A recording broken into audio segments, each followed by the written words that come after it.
Hey YouTube, Peterbilt Knife Guy.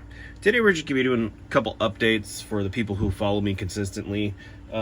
This isn't for views, this is just for people who are my typical subs. We're looking at three things on this table here. It is kind of late in the evening and I'm getting this video out late, but got to keep the algorithm happy. But got a couple things going on. First off, this night, or this flashlight, the WUBEN X1 Falcon. I'm in the process of making a review. It's kind of hard because when I get home, it's light, and then when it's dark, it's bedtime. So I filmed a bunch of it. I'm gonna have to piece it together and get a good review of this thing out. But honestly, this thing's pretty freaking cool. Check out Big J Knives. He also received one from WUBEN, and he did an excellent review on it. I'm gonna tag him in this video.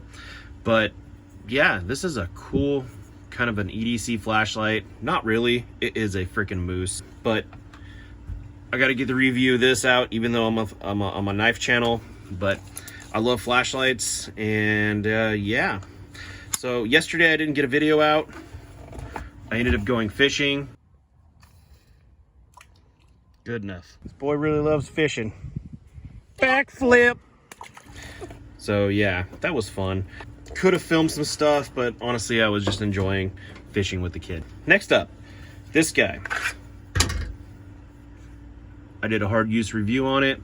It held up fantastically, other than the tip kind of blunting a little bit. Still freaking sharp.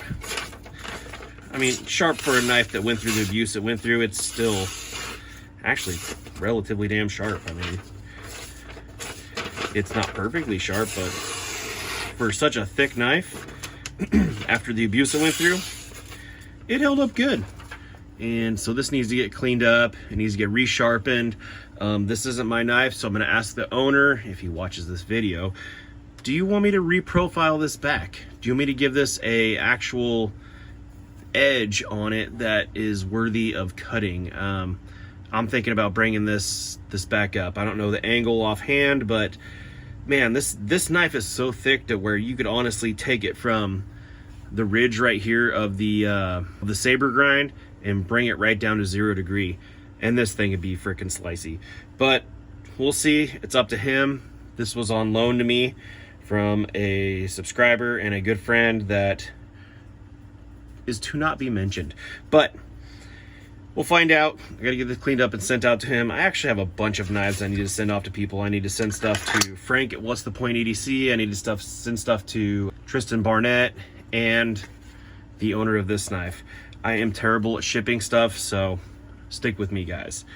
And also, this is something unexpected. I stopped by a knife shop, and I love Svord products, even though I only have one. Well, I have two now, but I only had one at the time. But just looking at the Svord lineup and what they're all about, I freaking love these knives.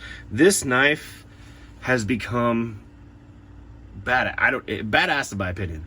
If you don't own one of these, freaking get one. It is just a good little knife. I don't know how to explain it. It's a Skinner, but I can imagine it'd be good for EDC. Maybe not the sheath so much, but this knife I have used a bunch in the last few days, and I am more than impressed with it. It holds a fantastic edge. It's carbon steel. The only thing it needed was some jimping, so I went ahead and hand filed, mind my dirty fingernails, but I hand filed some jimping in here, and that transformed that knife to just totally usable. Now when you push up on the thumb ramp, it stays there. Fantastic, love it. If you don't have one, get one. Svord owes me nothing, pays me nothing. I just think this is a good freaking knife. Get one if you can. They're 30 something bucks. Worth it. Come in different color handles. Check it out. The sheath, it is a very durable sheath, but I am not a big fan of sheaths that overpower the knife, and the fact that this sheath doesn't need to be that big. This knife is super tiny. It gets stuck in there, but for a knife this big, it doesn't need a sheath this big. I was thinking about maybe cutting it down and using some of this and kind of making it a smaller sheath where it just sticks in and has a button snap to hold it in. I'm not sure, but honestly, I don't carry these on my hip. I throw it in a bag, so if it slips into a bag how it is. So maybe for me this might be good, but for somebody else it's just too much sheath for too little of a knife. But don't let that stop you. This knife is awesome, and God, it gets sharp, and this thing is super stabby. I mean, if you're into those charade old-timer sharp fingers, I don't see how you could not like this thing. Get one. It is freaking awesome. Anyways, that's all I got for you today. It's just a quick video, and thanks for watching.